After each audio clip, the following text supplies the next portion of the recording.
बच्चों, आज की हमारी इंफॉर्मेशन टेक्नोलॉजी की क्लास में हम HTML के डिफरेंट एलिमेंट्स को जानेंगे और देखेंगे कि उनसे किस तरह से हम एक वेबसाइट का निर्माण कर सकते हैं, किस तरह से अपने वेब पेज पे जो कंटेंट है वो थोड़ा स्टाइलिश या अट्रैक्टिव वे में हम प्रेजेंट कर सकते हैं। तो उसके लिए जो अलग अलग प्रकार के HTML एलिमेंट्स हैं उनके बारे में आज हम डिस्कस करेंगे, उनको जानेंगे। तो पहले एक अगर किसी ने अभी तक ध्यान से नहीं पढ़ा हो या कोई भी टॉपिक आपका मिस हुआ हो तो सिंपल एक बार थोड़ा रिवाइज करते हैं। क्या क्या सीखा है हमने अभी तक HTML में? हमने ये देखा कि इंटरनेट पर हम वेबसाइट्स के माध्यम से किसी भी प्रकार की इंफॉर्मेशन को ब्राउज कर सकते हैं, देख सकते हैं और जो अलग अलग फैसिलिटीज़ है जैसे चैटिंग की फैसिलिटी या वीडियो कॉन्फ्रेंसिंग या हम शॉपिंग कर पा रहे हैं इंटरनेट के माध्यम से, हम बैंकिंग या दूसरे ट्रांजैक्शंस परफॉर्म कर पा रहे हैं। तो ये सारी जो चीज़ें हैं इंटरनेट पर, ये जैसे अब वेबसाइट आप ओपन करते हैं तो किस तरह से हम अपना कंटेंट वेबसाइट पर प्रेजेंट कर सकते हैं। तो इसके लिए बहुत सारी चीज़ें हैं। जैसे एक कंप्लीट वेबसाइट बनाने के लिए आपको कई सारे टूल्स, कई सारी लैंग्वेजेस जो हैं, जैसे कि बेसिक्स हम देखें तो एक HTML जो कि बेसिक लैंग्वेज है एक नॉर्मल स्टैटिक वेबसाइट क्रिएट करने के लिए, लेकिन उसके साथ साथ हमें CSS, हमें HTML में अपनी वेबसाइट में स्टाइलिंग करनी है तो CSS आनी चाहिए। इसके अलावा scripting languages, client side scripting languages और सर्वर साइड स्क्रिप्टिंग लैंग्वेजेस और डेटाबेस की समझ हमें होनी चाहिए अगर हम एक कंप्लीट, एक डायनेमिक, इंटरैक्टिव वेबसाइट क्रिएट करना चाहते हैं तो। लेकिन सिंपल HTML से भी आप एक वेबसाइट क्रिएट कर सकते हैं जो ज़्यादा इंटरैक्टिव तो नहीं, लेकिन स्टैटिक वेबसाइट आप एक क्रिएट कर सकते हैं। तो जैसा कि हमने अभी तक की अपनी क्लासेस में देखा, HTML में हमने सीखा कि HTML एलिमेंट्स हैं हमारे पास। अलग अलग तरह के HTML एलिमेंट्स को यूज़ करके हम बता सकते हैं कि इंफॉर्मेशन को किस तरह से डिस्प्ले करना है। हमें कोई पैराग्राफ अगर हम लिख रहे हैं या कोई मान लीजिए हमें हेडिंग्स लिखनी है तो उसके लिए हमने डिफरेंट HTML एलिमेंट्स देखे। HTML फाइल जो है, HTML में जब आप कोडिंग करते हैं एक तो ये चीज़ ध्यान रखनी है कि ये केस सेंसिटिव नहीं है। हाइपरटेक्स्ट मार्कअप लैंग्वेज, इसको मार्कअप लैंग्वेज क्यों बोलते हैं?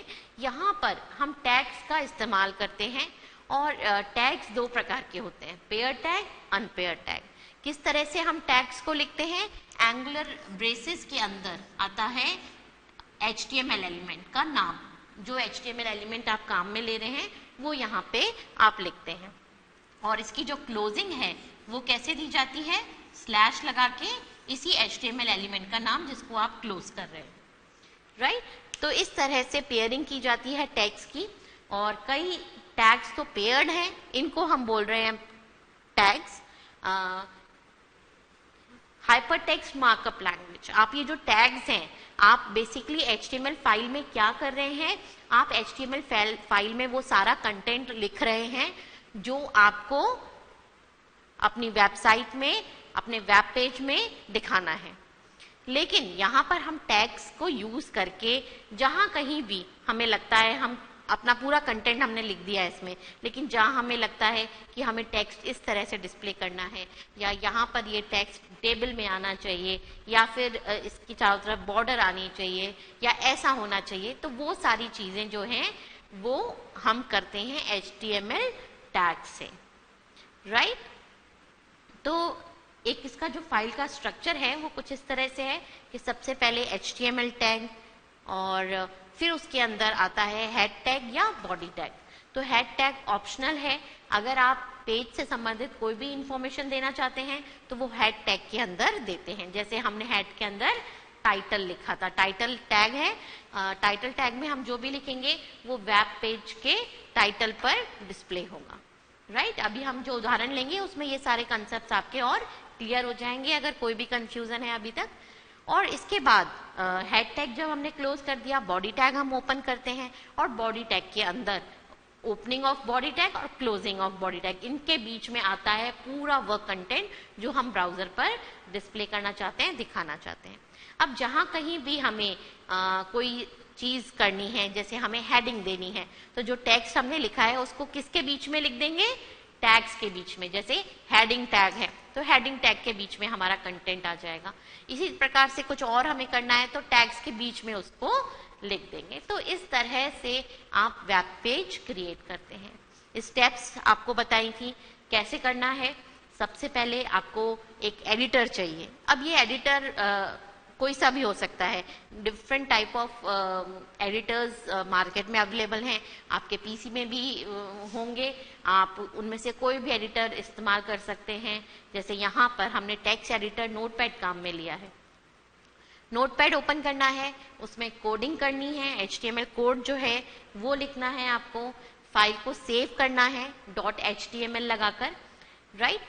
क्योंकि जैसे यहाँ पर हम नोटपैड काम में ले रहे हैं तो नोटपैड का एक्सटेंशन बाय डिफॉल्ट txt होता है, तो हम लोग डबल कोट्स में फाइल का नेम .html खुद उसमें लिखेंगे, जिससे कि फाइल के नाम के आगे .txt न जुड़ जाए, राइट। अब ये हमने सेव कर दी अपनी फाइल। ब्राउजर ओपन करेंगे, कोई सा भी ब्राउजर आप काम में ले सकते हैं, राइट। जैसे यहाँ पर इंटरनेट एक्सप्लोरर है, मोजिला फायरफॉक्स है, गूगल क्रोम है, कोई भी विभिन्न प्रकार के एडिटर्स जैसे उपलब्ध हैं, उसी प्रकार से डिफरेंट टाइप ऑफ ब्राउजर्स भी उपलब्ध हैं।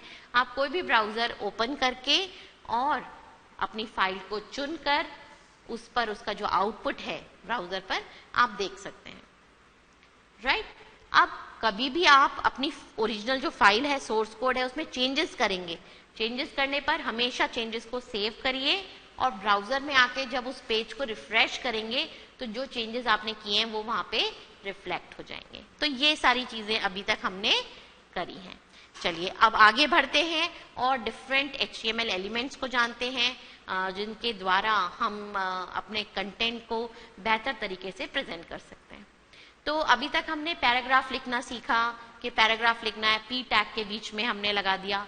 हेडिंग टैग्स थे H1, H2, different HTML elements थे H3, H4, H5, H6, जिनको आप इस्तेमाल करके हेडिंग्स दे सकते हैं। जैसे यहाँ पे हमने H1 लिखा, जो भी अपना हेडिंग है वो हम यहाँ लिख देंगे और फिर H1 की क्लोजिंग कर देंगे, राइट। इसी प्रकार से आप H2 काम में ले सकते हैं, H3 ले सकते हैं। क्या होगा, अलग अलग हेडिंग्स आप काम में ले रहे हैं। अगर आपने H1 दिया है तो टेक्स्ट साइज बड़ा होगा, बोल्डनेस ज्यादा होगी, और जैसे जैसे आप नीचे जाएंगे H1 से H6 तक तो फॉन्ट का जो साइज है वो छोटा होता जाएगा। और पैराग्राफ हमें लिखना है तो P टैग में हम उसको लिख सकते हैं। इसी तरह से प्री टैग है, प्री टैग जिसमें हम जैसे भी लिखेंगे, अगर हम एंटर देके लिखेंगे, नई लाइन में लिखेंगे तो नई लाइन में डिस्प्ले होगा। हम 4 स्पेसेस देके लिखेंगे तो 4 स्पेसेस डिस्प्ले होंगी। लेकिन अगर हम प्री टैग नहीं लगाते तो आप चाहे 4 स्पेसेस दीजिए, 4 ब्लैंक लाइंस दीजिए, कोई फर्क नहीं होता। जैसे सिंपल यहाँ पर हमने लिखा कुछ भी, this is my web page, suppose ये चीज हमने ऐसे के ऐसे लिखी है नोटपैड में, तो क्या होगा कि ये एज इट इज डिस्प्ले नहीं होगी। ब्राउजर में कैसे डिस्प्ले होगी, ब्राउजर में यहाँ पर आपको मिलेगा दिस इज माई, ये सारा सिंगल लाइन में आपको मिलेगा। अगर आपको चाहिए कि ये नई लाइन पे डिस्प्ले हो तो कौन सा टैग काम में लेना होता है, BR tag for breaking line. BR आप कर रहे हैं ब्रेक लाइन, तो क्या होगा उस केस में यहाँ पर भी एंटर आ जाएगा, नई लाइन। माई कहाँ मिलेगा, नीचे। समझ रहे हैं इस चीज को। अगर हमें बताना है, हमें नई लाइन चाहिए तो हमें बताना पड़ेगा, हमें BR देना पड़ेगा, अगर इस तरह से हमें डिस्प्ले करना है तो। सिमिलरली यहाँ पर भी BR देना पड़ेगा। और कहीं पर भी आपको एक्स्ट्रा स्पेसेस चाहिए तो आपको क्या लिखना पड़ता है, $NBSP, ये आपको लिखना पड़ता है। 4 स्पेसेस देनी है तो 4 बार आप लिखेंगे $NBSP। तो अगर बहुत ज्यादा फॉर्मेटिंग्स करनी है, बहुत ज्यादा हमारा टेक्स्ट इसी प्रकार का है, जैसे कल हमने लिखा था इस तरह से, हम चाहते थे ऐसे डिस्प्ले हो, हैप्पी बर्थडे टू यू। तो हमने क्या किया था फिर, इस पूरे टेक्स्ट को, अब वैसे हम क्या करते, यहाँ बी आर देते, यहाँ बी आर देते, यहाँ बी आर देते, यहाँ पर 4 बार M%NBSP लिखना पड़ता, यहाँ पर 8 बार M%NBSP लिखना पड़ता, यहाँ पे और 12 बार लिखना पड़ता M%NBSP। तो उसकी बजाय, ये सब करने की बजाय, जब इतनी ज़्यादा हमें फॉर्मेटिंग इसमें देनी है, तो क्या करेंगे हम, इस तरह के टैग्स को हम प्री टैग के बीच में लिख देंगे। प्री पेयर टैग है, क्लोजिंग आपको करनी होगी। अब प्री टैग के बीच में लिख दिया तो क्या होगा, जहां जहां आपने नई लाइन पर लिखा है, नई लाइन पे ही डिस्प्ले होगा। ब्राउजर में भी आपने 4 स्पेसेस दिए हैं, 4 स्पेसेस डिस्प्ले होंगी। तो जब आपको बहुत ज्यादा इस तरह से लिखना है, लाइंस छोड़ के, स्पेसेस दे के, तो आप प्री टैग के अंदर अपने टेक्स्ट को लिख सकते हैं। राइट, चलिए, तो ये 3-4 चीजें हमने करी थी। और अब जैसे हम इसमें देखते हैं कि मान लीजिए मुझे कोई टेक्स्ट लिखना है और मुझे लिस्टिंग करनी है। राइट, लिस्टिंग अगर हमें करनी है तो वो हम कैसे करेंगे। मान लीजिए हमें लिखना है इस तरह से, 1 इंटरनेट बेसिक्स। जैसे आपका इंडेक्स होता है, इंडेक्स में क्या होता है, लिस्टिंग होती है 1 2 3 4 या डॉट्स के साथ। तो अगर आपको ये इस तरह से करना है, HTML 3 डेटाबेस 4, मान लीजिए आपको वेब पेज पर, मान लीजिए आप कोई ट्यूटोरियल ही बना रहे हैं, या आपका जो सिलेबस है उसकी मान लीजिए आपको लिस्टिंग करके दिखानी है, एक वेब पेज ऐसा बनाना है। तो क्या करेंगे आप, इस तरह की लिस्ट कैसे प्रिपेयर करेंगे, आप खुद 1 डॉट इंटरनेट बेसिक्स 2 डॉट इस तरह से लिखने की बजाय आप जो लिस्ट टैग्स हैं उनकी मदद ले सकते हैं। उनसे जब आप करेंगे तो इस तरह से ये जो लिस्टिंग है ये अपने आप हो जाएगी।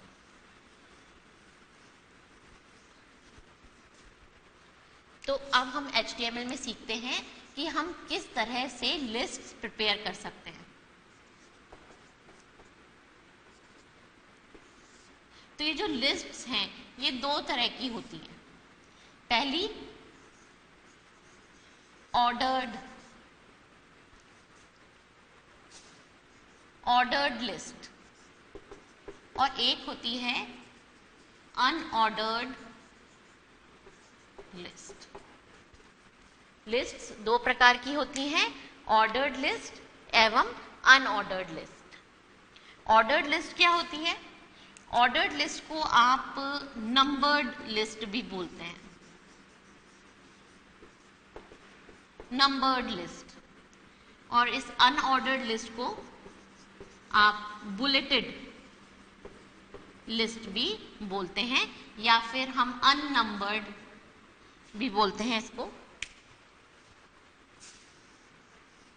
अननंबर्ड लिस्ट या नंबर्ड लिस्ट क्या होती है, ऑर्डर्ड लिस्ट जिसमें ऑर्डरिंग होती है, जैसे 1 2 3 4 ABCD या रोमन नंबर्स में आपने लिखा है तो उसमें ऑर्डरिंग होती है। नंबर्ड लिस्ट उसको बोलते हैं, जैसे यहां पर अभी हमने बनाई थी 1 2 3 4, इस तरह की जो लिस्ट है इसको हम ऑर्डर्ड लिस्ट या नंबर्ड लिस्ट बोलते हैं। और अगर मान लीजिए हम ऐसे लिख रहे हैं कुछ एरो के साथ, तो ये किस प्रकार की लिस्ट है, अनऑर्डर्ड लिस्ट, या जिसको हम बोल सकते हैं बुलेटेड लिस्ट, जिसमें आप बुलेट्स को यहाँ प्रदर्शित करते हैं। कई बार आपने देखा होगा इस तरह से लिस्ट बनी हुई होती है, डॉट्स लगा के, या स्क्वायर या कुछ और इमेज यहाँ पर होती है, और उसके साथ में आपकी लिस्टिंग होती है। राइट, तो इस तरह की जो ये लिस्ट है इसको हम बोलते हैं अननंबर्ड लिस्ट।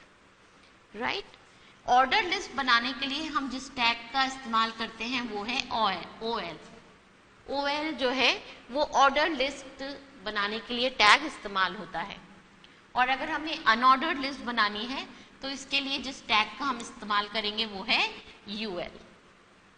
अनऑर्डर लिस्ट बनाने के लिए UL और ऑर्डर लिस्ट बनाने के लिए OL टैग इस्तेमाल किया जाता है।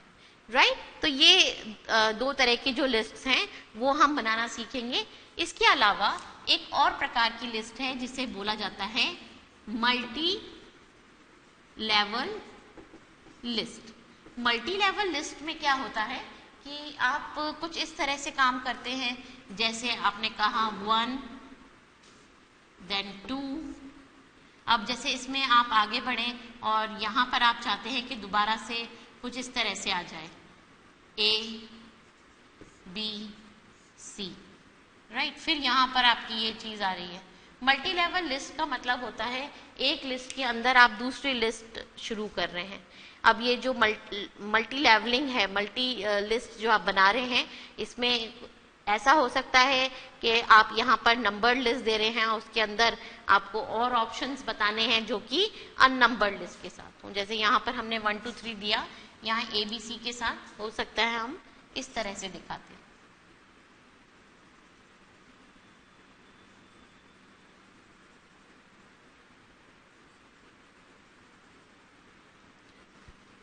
तो इस तरह की जो लिस्ट है वो कहलाती है मल्टी लेवल लिस्ट, जिसमें कई लेवल्स पर काम होता है, मल्टी लेवल बोलते हैं। ये एक लेवल है, इसके अंदर नेक्स्ट लेवल हमने स्टार्ट किया, फिर इसके अंदर एक और लेवल आ सकता है। तो इस तरह से कई लेवल्स पर जो लिस्ट बनती है उसको मल्टी लेवल लिस्ट बनाते हैं। तो ये तीनों तरह की लिस्ट जो है वो आप बना सकते हैं। और जैसे कि ऑर्डर लिस्ट के लिए OL, अनऑर्डर लिस्ट के लिए UL टैग यूज होता है। मल्टी लेवल लिस्ट के लिए हम UL या OL टैग्स की जो है नेस्टिंग करते हैं, कोई अलग से टैग नहीं है। इन्हीं टैग्स को यूज करके हम मल्टी लेवल लिस्ट जो है प्रिपेयर कर सकते हैं by nesting of tags, right. तो चलिए सीखें कैसे हम बना सकते हैं, हम लिस्ट कैसे तैयार कर सकते हैं। सबसे पहले हम अनऑर्डर्ड लिस्ट बनाकर देखें।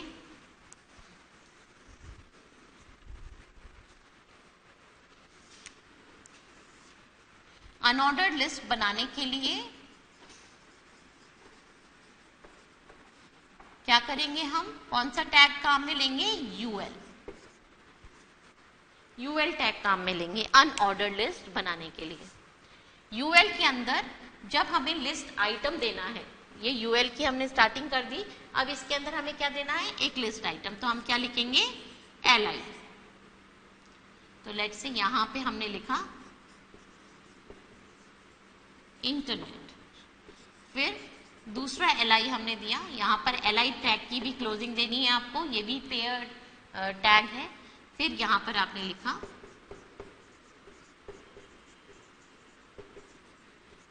LI की क्लोजिंग, फिर आपने दिया LI,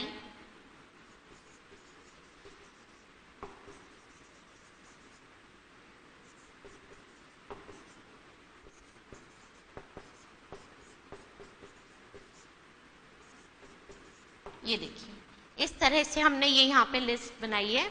UL stands for unordered list. LI क्या है, LI stands for list item. कोई लिस्ट हम बना रहे हैं तो उसमें हर एक जो एंट्री है उसको हम क्या बोलते हैं, लिस्ट आइटम। तो LI का अर्थ ही है लिस्ट आइटम। LI की क्लोजिंग हमने यहाँ पे दी, फिर दूसरा LI, फिर तीसरा, और ये जब हमारी लिस्ट पूरी हो जाएगी तो हम स्लैश लगा के UL की क्लोजिंग दे देंगे, यानी अनऑर्डर्ड लिस्ट की क्लोजिंग दे देंगे। इस तरह से हमने बनाया। तो यहाँ पर हमें अनऑर्डर्ड लिस्ट हमारी तैयार होएगी और पहले पॉइंट पर लिखा हुआ आएगा इंटरनेट, फिर दूसरे पे ये, तीसरे पे ये और फोर्थ पे ये। तो इस तरह से हम अनऑर्डर्ड लिस्ट तैयार कर सकते हैं। और अगर हमें ऑर्डर्ड लिस्ट तैयार करनी है तो क्या करेंगे, ये उदाहरण समझ आ गया हमें। UL हमने लिखा और उसके अंदर इसकी ओपनिंग और क्लोजिंग के बीच में हमने क्या यूज किया, LI टैग, लिस्ट आइटम्स देने के लिए। पूरी लिस्ट हमारी तैयार हो गई। अब मान लीजिए ये तो अनऑर्डर्ड लिस्ट तैयार हुई है, यानी कि बुलेटेड। अगर हमें 1 2 3 4 वाली जो बुलेटेड ऑर्डर्ड लिस्ट है वो तैयार करनी थी तो क्या करेंगे, यही तरीका है, लेकिन यहाँ पर आप UL के जगह कौन सा टैग इस्तेमाल करेंगे,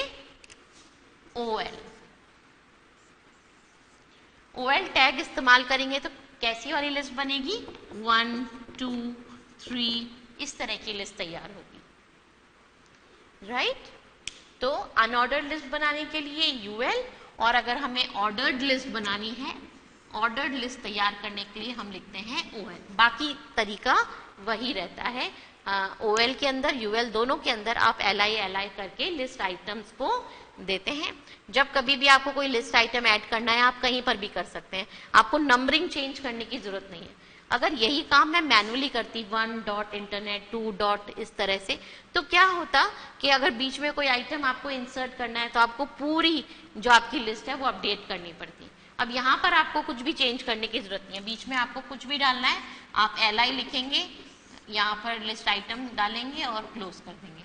नंबरिंग अपने आप जब आप देखेंगे अपने आप अपडेट हो जाएगी। तो ये फायदा है इस तरह की लिस्ट LI, OL और UL टैग्स के द्वारा बनाने से। तो ये चीज आपको क्लियर है। अब मान लीजिए कि हमें मल्टी लेवल लिस्ट बनानी है, जैसा कि हमने कहा मल्टी लेवल लिस्ट। तो एक मल्टी लेवल लिस्ट हम बनाकर देखते हैं कि किस तरह से बनाई जा सकती है।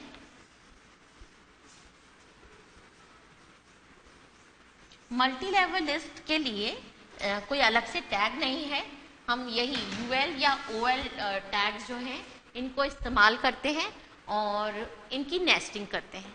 नेस्टिंग का क्या अर्थ होता है बच्चों? नेस्टिंग के द्वारा नेस्टिंग में हम एक टैग के अंदर दूसरे टैग को लिखते हैं।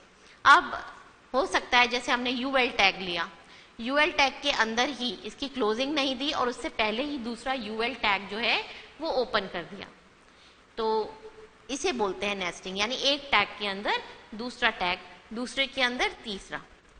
यहाँ पर ध्यान देने वाली बात यह है कि जब आप टैग्स की नेस्टिंग करते हैं, यहाँ तो हम लिस्ट्स की बात कर रहे हैं, कोई और भी टैग है जिसमें आपने नेस्टिंग की है, तो नेस्टिंग में आप ये ध्यान रखिएगा जो टैग आपने सबसे लास्ट में ओपन किया है वही टैग सबसे पहले क्लोज होगा।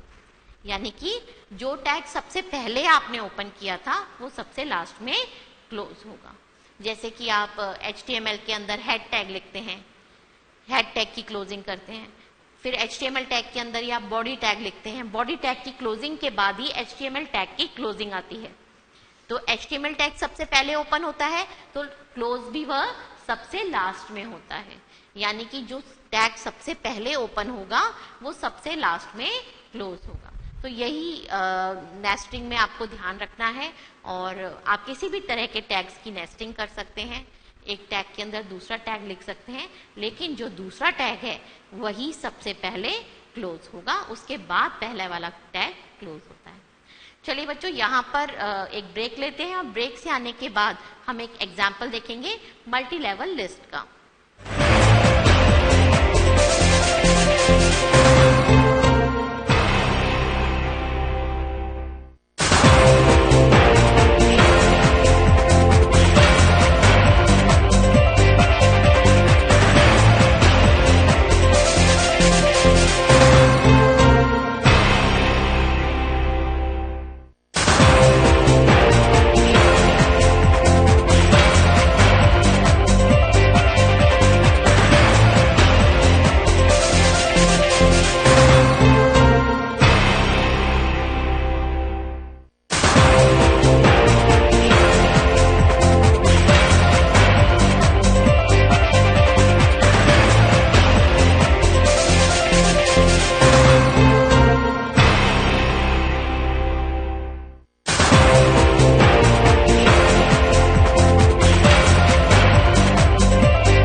चलिए बच्चों, इस ब्रेक के बाद हम मल्टी लेवल लिस्ट का एक एग्जाम्पल देखते हैं।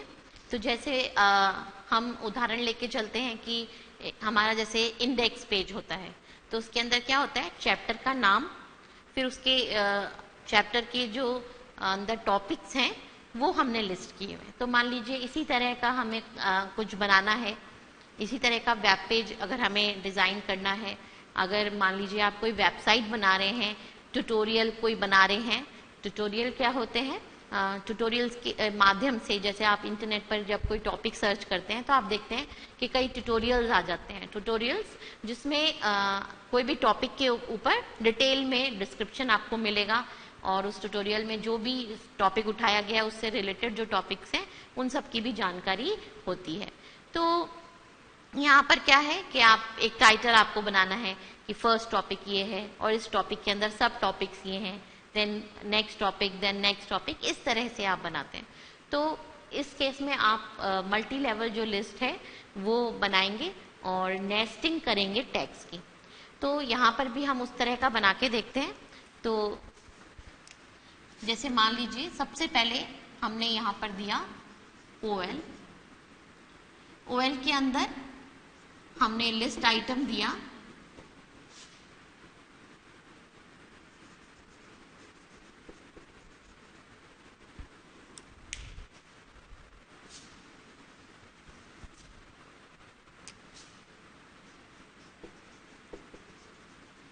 इंटरनेट। अब इसके अंदर फर्दर हमें जो टॉपिक्स हैं वो देने हैं। तो हमने यहाँ पर क्या किया, ये लिस्ट आइटम हमने क्लोज कर दिया, उसके बाद हमने एक और OL दिया और इसके अंदर फिर हमने दिया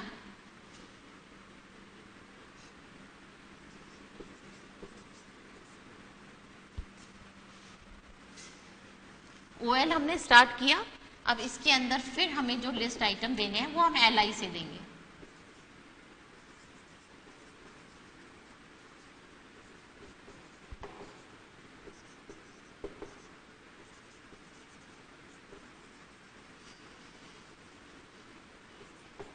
इस तरह से, राइट। OL हमने स्टार्ट किया था, उसके एक लिस्ट आइटम हमने दिया, फिर दोबारा से हमने OL स्टार्ट कर दिया और उसके अंदर हम LI दे रहे हैं।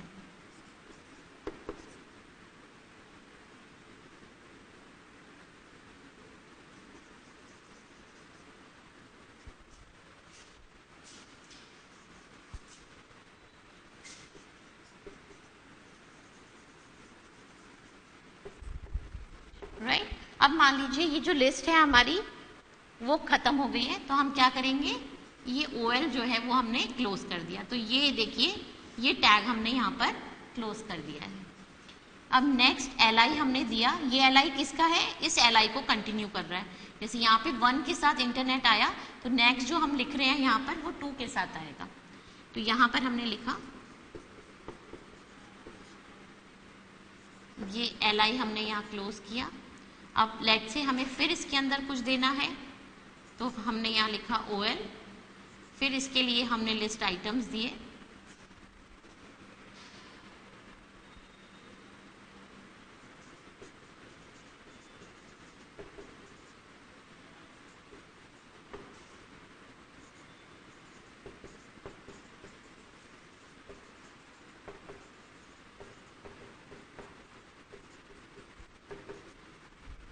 राइट। अब ये इसी तरह से हमारा चलेगा। अब जब हमारी ये अंदर वाली लिस्ट खत्म हो जाएगी हम /OL लगा के इसको क्लोज कर देंगे। अब अगर ये देखिए ये चीज यहाँ पर क्लोज हो चुकी है। अब इसके बाद जो भी कुछ करना है वो पूरा फाइल जो है हमारा, पूरा जो कंटेंट है वो इसी तरह से चलेगा। पूरा जो हम इंडेक्स बना रहे हैं वो इसी तरह से हम क्रिएट कर सकते हैं। लास्ट में हम इस वाले OL को क्लोज करेंगे। यहां पर इस OL को हमने क्लोज किया है, राइट। तो ये चीज कहलाती है नेस्टिंग। एक टैग के अंदर हमने दूसरा टैग लिया तो इसी टैग को पहले क्लोज करेंगे और इस तरह से हम मल्टी लेवल लिस्ट जो है वो प्रिपेयर कर सकते हैं। यहाँ पे हमने 2 ही लेवल पर काम किया है, फर्स्ट लेवल, सेकेंड लेवल। आप चाहें तो कितनी लेवल्स तक भी नेस्टिंग कर करके इस तरह की मल्टी लेवल लिस्ट जो है वो जनरेट कर सकते हैं, कितने भी लेवल्स तक आप इसको आगे बढ़ा सकते हैं, राइट। तो इस तरह से ऑर्डर्ड लिस्ट, अनऑर्डर्ड लिस्ट या मल्टी लेवल लिस्ट आप HTML के द्वारा क्रिएट कर सकते हैं अगर आपको कहीं पर भी अपने वेब पेज में लिस्ट प्रदर्शित करनी है, राइट। तो लिस्ट के लिए आप UL, OL और LI 3 टैग्स हमने सीखे। अनऑर्डर्ड लिस्ट हमें तैयार करनी है तो UL लिखेंगे, और OL अगर हमने लिखा है तो ऑर्डर्ड लिस्ट आएगी, यानी नंबरिंग वाली लिस्ट आएगी। और मल्टी लेवल लिस्ट में हम नेस्ट की टैगिंग टैग्स की नेस्टिंग करते हैं, OL UL टैग्स को नेस्ट करते हैं। और इसमें आप नेस्टिंग कैसे भी कर सकते हैं, जैसे यहाँ पर OL के अंदर हमने OL लिया है, ये भी हो सकता था यहाँ आपने OL लिया है, यहाँ आप UL लें। नेस्टिंग जो है किसी भी प्रकार से हो सकती है। OL टैग के अंदर UL टैग भी आ सकता है, या UL के अंदर OL और फिर OL के अंदर UL, किसी भी तरह से आप इसको कर सकते हैं। तो चलिए थोड़ा सा हम इसको प्रैक्टिकली करके देखते हैं कि किस तरह से डिस्प्ले होते हैं, जो लिस्ट है वो कैसे डिस्प्ले होती है। तो पहले सबसे पहले एडिटर में ओपन करते हैं और उसमें थोड़ी सी कोडिंग करके देखते हैं।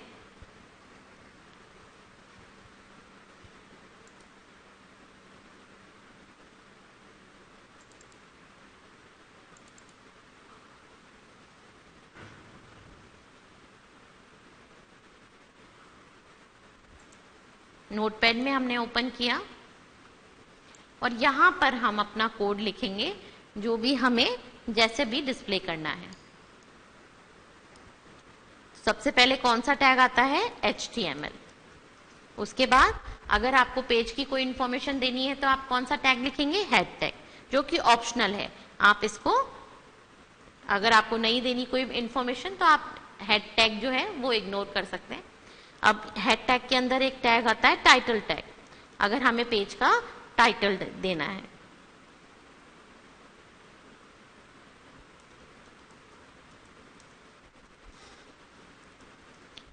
टाइटल टैग की क्लोजिंग स्लैश लगा के हम देते हैं एंगुलर ब्रेसेस में HTML एलिमेंट का नाम। अब हेड टैग हमने क्लोज कर दिया और अब हमारा स्टार्ट होगा बॉडी टैग, जिसमें हम पूरा जो अपना कंटेंट है वो देंगे, राइट। यहाँ पर हमने लेट से हेडिंग लिखी, हेडिंग में हमने लिखा है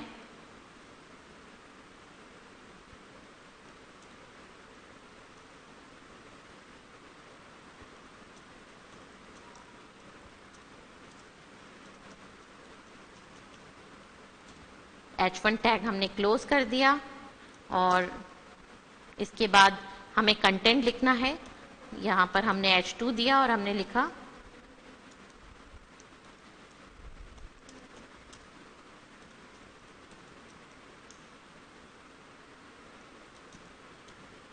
स्लैश लगा के H2 टैग क्लोज कर दिया। और उसके बाद हमने OL जो है वो स्टार्ट किया है, OL लिखा। अब हम क्या लिखेंगे, LI।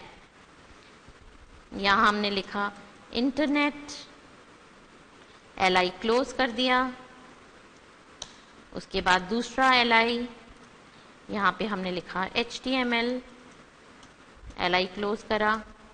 इस तरह से अपनी लिस्ट को आगे बढ़ाएंगे लिस्ट आइटम्स के साथ।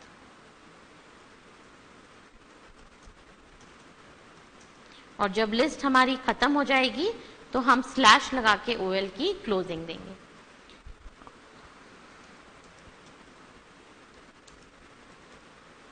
राइट, अब ये लिस्ट हमारी खत्म हो गई है, हमने OL टैग जो है वो क्लोज कर दिया। मान लीजिए हमें इसके अलावा कुछ और नहीं करना है तो क्या करेंगे, स्लैश बॉडी और HTML टैग की क्लोजिंग, दोनों टैग्स हमने यहाँ पर क्लोज कर दिए। कोडिंग हो गई। फाइल को सेव करना है आपको, डबल कोट्स में फाइल का नाम देना है .html से सेव करना है। सेव कर दिया हमने फाइल को। अब इसको रन करके देखना है। आप ब्राउजर ओपन करेंगे और ब्राउजर में जब फाइल को चुनेंगे तो आपका पेज डिस्प्ले हो जाएगा। ये देखिए किस तरह से यहाँ नजर आ रहा है। ब्राउजर में वेब पेज जो हमारा बना है, ये उसका टाइटल आ रहा है चैप्टर इंडेक्स, राइट, जो कि दिखाई दे रहा है टाइटल बार पे। आप देखेंगे तो जो भी टाइटल टैग में लिखा है वो दिखाई देगा, और यहाँ पेज में आपने जो भी बॉडी टैग में लिखा है वो दिखाई दे रहा है। तो जैसे हमने H1 में लिखा था इंफॉर्मेशन टेक्नोलॉजी, वो दिख रहा है। H2 में हमने लिखा टेबल ऑफ कंटेंट, वो है। और ये हमारी लिस्ट आ रही है 1 2 3 4, 4 आइटम्स हमने दिए थे, 4 लिस्ट आइटम्स यहाँ पर दिखाई दे रहे हैं। अब अगर हम चाहते हैं कि नहीं हमें OL नहीं, हमें अनऑर्डर लिस्ट बनानी है, तो हम वो चीज चेंज कर सकते हैं। हमें OL से उसको क्या करना है, जस्ट UL चेंजेस करें हमने। वो चेंजेस देखिए यहाँ रिफ्लेक्ट नहीं होंगे। कब रिफ्लेक्ट होंगे, आप फाइल को सेव करिए, चेंजेस सेव हो गए। अब यहाँ आके आप रिफ्रेश पे क्लिक करिए या फिर F5 कुंजी दबाइए। अब देखिए अब यहाँ पर बुलेट्स दिखाई दे रही हैं, तो ये चीज हमारी बन गई। तो इस तरह से हम किसी भी प्रकार की ऑर्डर लिस्ट, अनऑर्डर लिस्ट बना सकते हैं। अब इन्हीं टैग्स को आप इनकी नेस्टिंग करके देखिएगा, OL टैग के अंदर दूसरा UL टैग ओपन करके, कि किस तरह से मल्टी लेवल लिस्ट भी बहुत आसानी से बनाई जा सकती है। और बस ये आपको ध्यान रखना है कि यहाँ पर जैसे ये इम्पोर्टेंट है कि आपने देखा HTML टैग सबसे पहले ओपन हुआ, सबसे लास्ट में क्लोज हुआ, तो ये ऑर्डरिंग जो है ये मेंटेन रखनी है। राइट बच्चों, तो आज हमने HTML में लिस्ट बनाना सीखा, और भी डिफरेंट HTML एलिमेंट्स हैं जिनको सीख कर हम एक कंप्लीट वेबसाइट बनाना सीख सकते हैं। तो उनको आगे की कक्षाओं में हम जानेंगे। आज वक्त हो गया है। Thank you.